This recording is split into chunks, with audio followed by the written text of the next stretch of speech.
ഒരു മാസം നീണ്ട നാടകീയ സംഭവവികാസങ്ങൾ അല്ലേ? പ്രചാരണത്തിന് ഒരു മാസമേ കിട്ടിയിട്ടുള്ളൂ, സമയം കിട്ടിയിട്ടില്ല എന്നാണ് മുന്നണികൾ പരാതിപ്പെട്ടത്. പക്ഷേ ഒരു ദിവസം പാഴായിട്ടില്ല. ഓരോ ദിവസവും ഓരോ വിവാദങ്ങളുണ്ടായിരുന്നു. വിഷയങ്ങൾക്ക് പഞ്ഞമില്ലാത്ത ഒരു ഉപതെരഞ്ഞെടുപ്പ് എന്ന് വേണം നമ്മൾ അതിനെ വിശേഷിപ്പിക്കാൻ. വിവരങ്ങളുമായി നമുക്ക് നിലമ്പൂർ സ്ക്വാഡ് തയ്യാറായി നിൽക്കുകയാണ്. അവരിലേക്ക് പോകാം. നിലമ്പൂർ സ്ക്വാഡിൽ നിന്ന് ആദ്യം നമുക്കൊപ്പം എത്തുന്നത് മുബഷിഫി അക്ബറാണ്. തൊട്ടു പിന്നാലെ VS രഞ്ജിത്തും ദീപക് മലയമ്മയും നമുക്കൊപ്പം ചേരും. മുബഷിഫി അക്ബർ ഇപ്പോൾ ആര്യാടൻ ഷൗക്കത്തിന്റെ ടീമിനൊപ്പം, അതായത് UDF ക്യാമ്പിലാണ്. അതെ, ആര്യാടൻ ഷൗക്കത്ത് എന്ന പേരാണ് ആദ്യം സ്ഥാനാർത്ഥി പട്ടികയിൽ പ്രഖ്യാപിക്കപ്പെട്ടത്. ആദ്യം പ്രചാരണം തുടങ്ങി, കൊട്ടിക്കലാശവും ആദ്യം തുടങ്ങിയിരിക്കുന്നു. അതെ, അപ്പോൾ ആര്യാടൻ ഷൗക്കത്ത് ഈ കൊട്ടിക്കലാശം എവിടെയാണ് ഇപ്പോൾ സജ്ജീകരിച്ചിരിക്കുന്നത്? UDF ക്യാമ്പിന്റെ നമുക്ക് അവിടേക്ക് പോകാമല്ലേ ജിമ്മി ജെയിംസ്? തീർച്ചയായിട്ടും ആര്യാടൻ ഷൗക്കത്തിനെ കാണണം.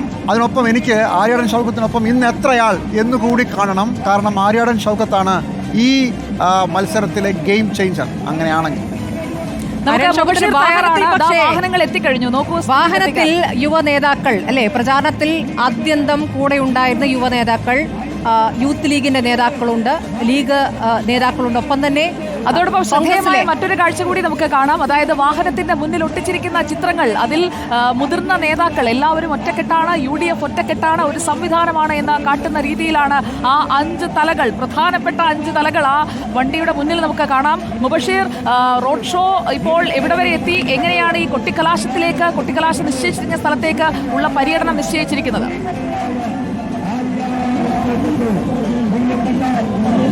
തീർച്ചയായും UDFന്റെ വലിയൊരു ആവേശം ഈ റോഡ് ഷോയിൽ, കൊട്ടിക്കലാശത്തിന്റെ റോഡ് ഷോയിൽ നമുക്ക് കാണാൻ സാധിക്കും. സ്ഥാനാർത്ഥി പ്രഖ്യാപനം പോലെ തന്നെ ആദ്യത്തെ റോഡ് ഷോ കൊട്ടിക്കലാശ പരിപാടിയും UDFിനെതിരെയാണ് തുടക്കം കുറിച്ചിരിക്കുന്നത്. നിലമ്പൂർ നിയോജക മണ്ഡലത്തിന്റെ ഒരറ്റം വഴിക്കടവ് നാടുവാണിച്ചുരത്തിലെ ആനമറ ഭാഗത്തു നിന്നാണ് റോഡ് ഷോ ആരംഭിച്ചത്. തുറന്ന വാഹനത്തിൽ UDF സ്ഥാനാർത്ഥി ആര്യാടൻ ഷൗക്കത്തിന്റെ കൂടെ വടകരയുടെ MP പറമ്പിലൂടെ അൻവർ സ്ഥാനത്തിന്റെ ഈ പ്രവർത്തനങ്ങളെല്ലാം തന്നെ ആവേശത്തിൽ മുങ്ങി നിൽക്കുകയാണ്. പക്ഷേ നോക്കൂ, ഉമ്മൻചാണ്ടിയെ നമുക്ക് കാണാം. ഉമ്മൻചാണ്ടി അടക്കം ഈ പ്രചാരണത്തിൽ സജീവമായി തന്നെ ഉണ്ടാകും.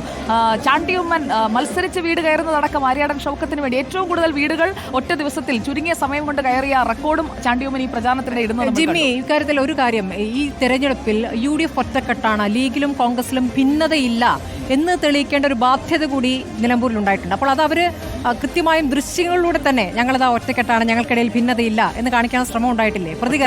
ഒറ്റക്കെട്ട് എന്ന് പറയുന്നതിനകത്ത് എന്തോ ഒരു സംശയമുണ്ടെന്ന് പറഞ്ഞുകൊണ്ട് മുരളീധരനാണ് തുടങ്ങി വെച്ചത്. പക്ഷേ തെരഞ്ഞെടുപ്പ് കാലത്ത് അങ്ങനെ ഒരു യാതൊരു രീതിയിലുള്ള ഐക്യ ഭിന്നതയും ഉണ്ടായിരുന്നില്ല. ഇത് മാത്രമല്ല, KPC പ്രസിഡന്റും പ്രതിപക്ഷ നേതാവും ഒരുമിച്ച് ചിരിച്ച് ഒരു വാർത്താ സമ്മേളനത്തിൽ മൈക്കിന് കടിപിടി കൂടാതെ ഒക്കെ നിൽക്കുന്ന വളരെ രസകരമായ ഒരു ചിത്രവും നിലമ്പൂരിലെ ഒരു സാഹചര്യം ഉണ്ടല്ലോ. നിലമ്പൂരിൽ നേരത്തെ കാലുവാരൽ ലീഗും കോൺഗ്രസും തമ്മിൽ ഉണ്ടായിട്ടുണ്ട്. അപ്പോൾ ആ ഒരു ചരിത്രം ഉള്ളതുകൊണ്ടാണ് ആ സംശയം നിൽക്കുന്നത്.